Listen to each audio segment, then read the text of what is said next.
आज में बात करेंगे जीव विज्ञान। जो UP police, SSC army, AMC core और एएलपी और जो कई एग्जाम हैं जो अभी आने वाले हैं, तो उनके लिए एक कारगर साबित होगी। तो ये बेसिक है नॉलेज, तो आप इसको जरूर एक बार पूरी वीडियो देखना। विज्ञान की वह शाखा जिसके अंतर्गत समस्त सजीवों अर्थात जीवधारियों का विस्तृत अध्ययन किया जाता है, उसे जीव विज्ञान कहते हैं, बायोलॉजी। बायोलॉजी शब्द का प्रयोग सर्वप्रथम 1801 ईस्वी में लेमार्क ने किया था, और ट्रेविरेनस ने जर्मनी ने किया था, और लेमार्क ने फ्रांस में किया था। मैं बात करें कि जीव विज्ञान की एक शाखा के रूप में स्थापित के करने के कारण अरस्तु को जीव विज्ञान का जनक कहा जाता है। तो जीव विज्ञान के जनक कौन है? अरस्तु है, याद रखना। Father of biology. अरस्तु को जंतु विज्ञान का भी जनक कहा जाता है। इन्होंने अपनी पुस्तक हिस्टोरिया एनिमेलियम में लगभग 500 जंतुओं का वर्णन किया है। बात करें कि थियोफ्रिस्ट को वनस्पति विज्ञान का जनक कहा जाता है, जिन्होंने हिस्टोरिया प्लांटेरियम नामक पुस्तक लिखी। तो याद रखना कि वनस्पति विज्ञान के जनक कौन थे? तो थियोफ्रिस्ट थे। और जंतु विज्ञान और जीव विज्ञान के जनक कौन है? तो अरस्तु है। अब मैं बात करेंगे जीवों के नामकरण की दुनामपत्ति। तो जीवों के आधुनिक वर्गीकरण की शुरुआत कैरोलस लीनियस ने दो जगत सिद्धांत से होती है, जिन्होंने जीवों को जंतु जगत और पादप जगत जगत के रूप में बांटा है। लीनियस को बरी का जनक कहा जाता है, फादर ऑफ टेक्सोनोमी। सन 1753 में कैरोलस लीनियस ने जीवों के नामकरण की दुनाम पद्धति को प्रचलित किया। इसके अनुसार प्रत्येक जीवधारी का नाम लैटिन भाषा के दो शब्दों से मिलकर बना है। पहला शब्द वंश, दूसरा शब्द जात को दर्शाता है। उदाहरण में इसके उदाहरण भी हैं। जैसे मानव का वैज्ञानिक नाम क्या होता है? तो होमो और सैपियंस होता है, जिसमें होमो उस वंश का नाम है और जिसकी एक जाति ये सैपियंस बोलते हैं। होमो वंश और सैपियंस एक जाति है। जैव समुदाय के अध्ययन के लिए हमें जीवधारियों को कुछ समूह में वर्गीकृत करना पड़ता है, ताकि समान गुण एवं संरचना वाले जीवों के अध्ययन के एक साथ किया जा सके। आधुनिक जीव विज्ञान में सर्वाधिक मान्यता हुइटेकर हुइटेकर के 5 जगत वर्गीकरण को दी जाती है, जिन्होंने उन्होंने जीवों की जगत नामक 5 बड़े वर्गों में बांटा है। जो ये 5 हैं, ये मोनेरा, कवक, जंतु और प्रतिष्ठा और पादप हैं। अब मैं एक एक की बात करेंगे। तो सबसे पहले बात कर रहे हैं मोनेरा। तो ये क्या है? मोनेरा ये एक कोशिकीय प्रोकैरियोटिक जीवों का एक समूह है, अर्थात इनमें ना तो संगठित केंद्र होता है और ना ही विकसित कोशिकांग होते हैं। इनमें केंद्र का झिल्ली का अभाव होता है। इनमें से कुछ में कोशिका भित्ति पाई जाती है, तब कुछ में नहीं पाई जाती है। अब मैं आगे बात करेंगे। और पोषण के स्तर पर स्वपोषी, रसायन संश्लेषी और प्रकाश संश्लेषी, विषमपोषी, मृतपोषी और परजीवी दोनों बैक्टीरिया, माइक्रोप्लाज्मा आदि होते हैं। अब बात करते हैं प्रोटिस्टा। तो प्रोटिस्टा क्या होती है? प्रोटिस्टा इनमें एक कोशिकीय यूकेरियोटिक जीव आते हैं, हालांकि कभी कभी ये बहुकोशिकीय भी होते हैं, यथा केल्प या समुद्री घास। प्रोटिस्टा पादप जंतु एवं कवक जगत के बीच की कड़ी का कार्य करते हैं। इस वर्ग के कुछ जीवों में गमन के लिए सीलिया, प्लेजेला नामक संरचना भी पाई जाती हैं। कुछ कोशिकाओं में कोशिका भित्ति एवं केंद्र का झिल्ली पाई जाती है। बात करें, ये सुपोषी और विषमपोषी दोनों तरह के होते हैं। उदाहरण के लिए एक कोशिकीय शैवाल, diatom, protozoa, Euglena, paramecium, chlorella, amoeba आदि इसी जगत के सदस्य हैं। तो आपको पूछ लिया जाएगा कि पैरामीशियम किस जगत का सदस्य है, तो ये किसका है? प्रोटिस्टा का है। अब बात करते हैं हम कवक की। तो कवक क्या होते हैं? ये बहुकोशिकीय यूकेरियोटिक जीव हैं। ये विषमपोषी होते हैं, जो पोषण के लिए सड़े गले कार्बनिक पदार्थों पर निर्भर करते हैं, अतः इन्हें मृतजीवी भी कहा जाता है।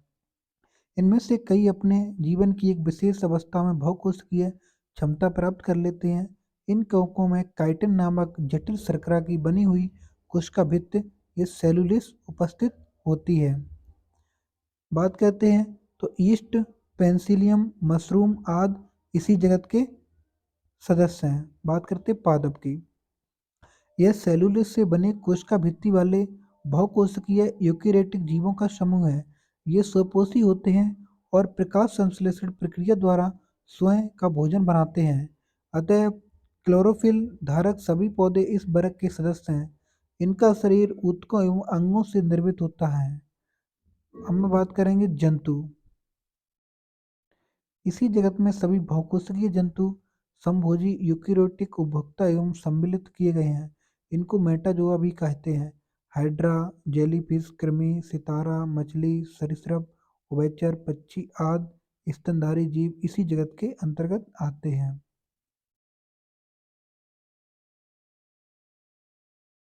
हम बात करते हैं कोश की, मतलब साइटोलॉजी। साइटोलॉजी के अंतर्गत इसके अंतर्गत कोशिकाओं की संरचना एवं कार्य का अध्ययन किया जाता है।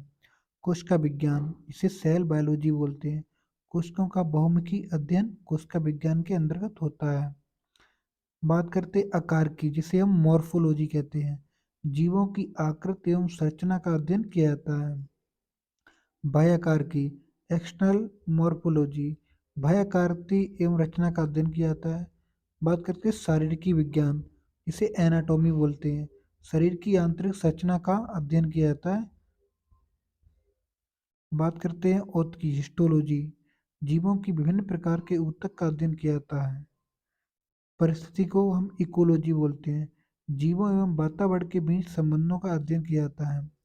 कार्य की, जिसे हम फिजियोलॉजी बोलते हैं। जैविक क्रियाओं जैसे पाचन, श्वसन, उत्सर्जन, प्रजनन आदि का अध्ययन किया जाता है। बात करते हैं हम आनुवंशिकी, इसे जेनेटिक्स बोलते हैं। जीवों में पाई जाने वाली समानता, विभिन्नता एवं आनुवंशिकता का अध्ययन किया जाता है। उद्विकास, जिसे हम इवोल्यूशन बोलते हैं। जीवों का उद्भव एवं विभेदीकरण का अध्ययन किया जाता है। जीवाश्मिकी, जिसे हम पैलेंटोलॉजी बोलते हैं। जीवाश्मों का अध्ययन किया जाता है। विष विज्ञान, जिसे हम टॉक्सिकोलॉजी बोलते हैं। इसमें विषैले पदार्थों का अध्ययन किया जाता है। परजीवी, इसे हम पैरासाइटोलॉजी बोलते हैं, जो परजीवी का अध्ययन किया जाता है। रोग विज्ञान, जिसे पैथोलॉजी बोलते हैं हम। रोगों की प्रकृति, लक्षणों एवं कारणों का अध्ययन किया जाता है। बात करते हैं एपीकल्चर, तो मधुमक्खियों का पालन का अध्ययन किया जाता है एपीकल्चर में। जीवाणु विज्ञान, जिसे जीवाणु, बैक्टीरिया आदि का अध्ययन किया जाता है। बात करते हैं सेरीकल्चर। सेरीकल्चर में रेशम के कीड़ों के पालन एवं रेशम निकालने की विधि का अध्ययन किया जाता है। मोरिकल्चर, मोरिकल्चर में शहतूश के पौधे पर रेशम के कीड़े को पालना होता है। मत्स्य पालन को हम पिसीकल्चर बोलते हैं, जो मछली पालन का अध्ययन किया जाता है। कीट विज्ञान, जिसे एंटोमोलॉजी कहते हैं, ये कीटों का अध्ययन किया जाता है। विषाणु विज्ञान, जिसे वायरोलॉजी बोलते हैं, इसमें विषाणुओं का अध्ययन किया जाता है। बात करें हम कवक, तो कवक विज्ञान को माइकोलॉजी बोलते हैं। इसमें कवकों का अध्ययन किया जाता है। शैवाल विज्ञान, जिसे हम फाइकोलॉजी बोलते हैं, ये शैवाल का अध्ययन किया जाता है। डेंड्रोलॉजी, इसमें वृक्षों एवं झाड़ियों का अध्ययन किया जाता है। पुष्प विज्ञान, जिसे एंथोलॉजी बोलते हैं, पुष्पों का अध्ययन किया जाता है। फल विज्ञान, जिसे पोमोलॉजी बोलते हैं, इसमें फलों का अध्ययन किया जाता है। पक्षी विज्ञान, इसे ऑर्निथोलॉजी बोलते हैं, जिससे पक्षियों का अध्ययन किया जाता है। तो इसमें जितने भी आएंगे वो इंग्लिश में आते हैं, हिंदी में बहुत कम आते हैं, इसलिए बच्चे कंफ्यूज हो जाते हैं। मत्स्य विज्ञान, जिसे इचिथियोलॉजी बोलते हैं, ये मछलियों का अध्ययन किया जाता है। और कृषि में मछलियों का, मतलब मछली का जो होता है वो पानी में रहने के बारे में बताता है, और इसमें मछलियों का अध्ययन किया जाता है। पुष्प कृषि, इसे फ्लोरीकल्चर बोलते हैं, सजावटी फलों के संवर्धन का अध्ययन किया जाता है।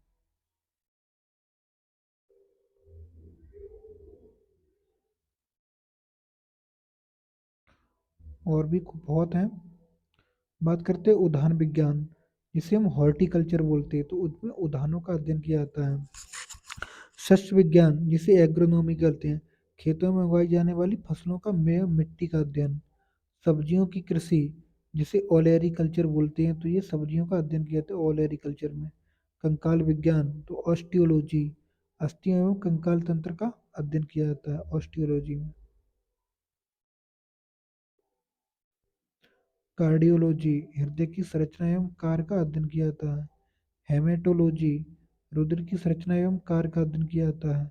न्यूरोलॉजी, तंत्र की संरचना एवं कार्य का अध्ययन किया जाता है। ओडोंटोलॉजी, दंत विज्ञान का अध्ययन। कैलोलॉजी, मानवीय सौंदर्य का अध्ययन। मिर्मिकोलॉजी, चींटियों का अध्ययन। मेमोलॉजी, स्तनधारी का अध्ययन। सोरोलॉजी, छिपकलियों का अध्ययन किया जाता है। सेरोलॉजी, एंटीबॉडी एंटीजन का अध्ययन किया जाता है। सार्कोलॉजी, मांसपेशियों का अध्ययन किया जाता है। एरेकिनोलॉजी में मकड़ियों का अध्ययन किया जाता है।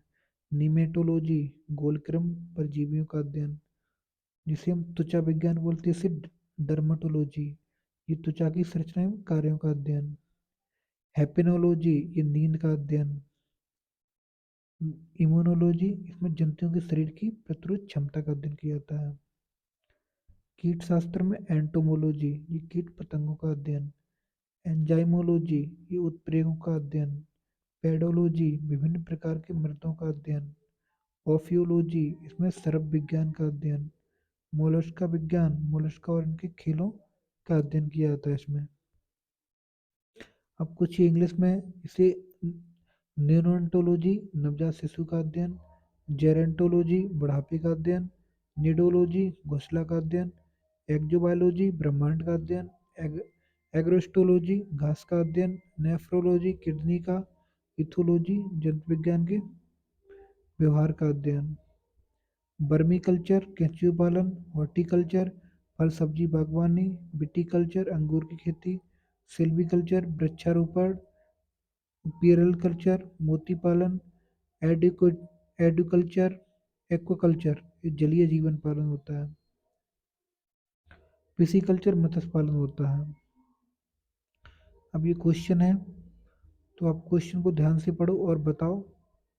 जंतु विज्ञान की किस शाखा मानव जात के समाजशास्त्र के गहरे अध्ययन से गहरा संबंध है? तो एंथ्रोपोलॉजी का है। तो वीडियो बड़ी हो जाएगी, ये आपको हम नहीं पढ़ाएंगे।